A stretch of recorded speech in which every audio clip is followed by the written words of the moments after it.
Pippa, tell us why it's important to be at the COP26 meeting in November.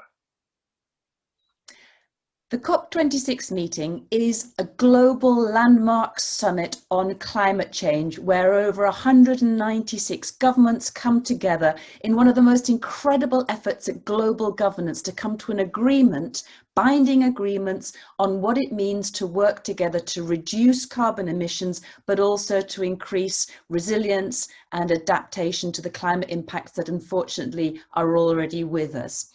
This particular summit, COP26, is really, really important. And why? Not just because it's being held in Glasgow and we in the UK will be the president and host of COP26, but because it is the most important climate summit since the 2015 Paris Agreement.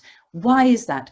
Well, because in 2015, as we all know, there was an agreement for every country to state what its contributions would be in terms of emissions reduction.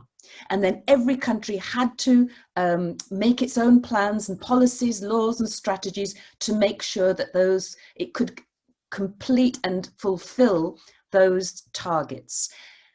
But everybody also knew that bottom-up approach where every country said it would do what it could do to meet the global climate targets, which would try and keep us within 1.5 degrees of global warming, didn't add up.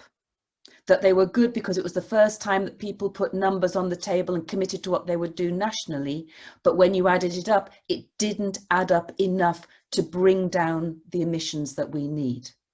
So what was agreed in 2015 is that this was a start, that everybody would get everything happening in place, bring the electorate on board, get governments ready for this, and that in 5 years' time, i.e. 2020, which is now 2021 because it was postponed due to COVID, governments would come together again and ratchet up that ambition.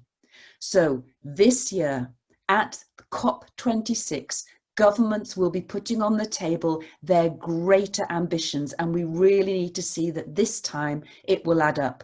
And within that, this COP will look at what local authorities at different levels also have to contribute to meeting those national and global targets. So this really is a COP for local climate action too.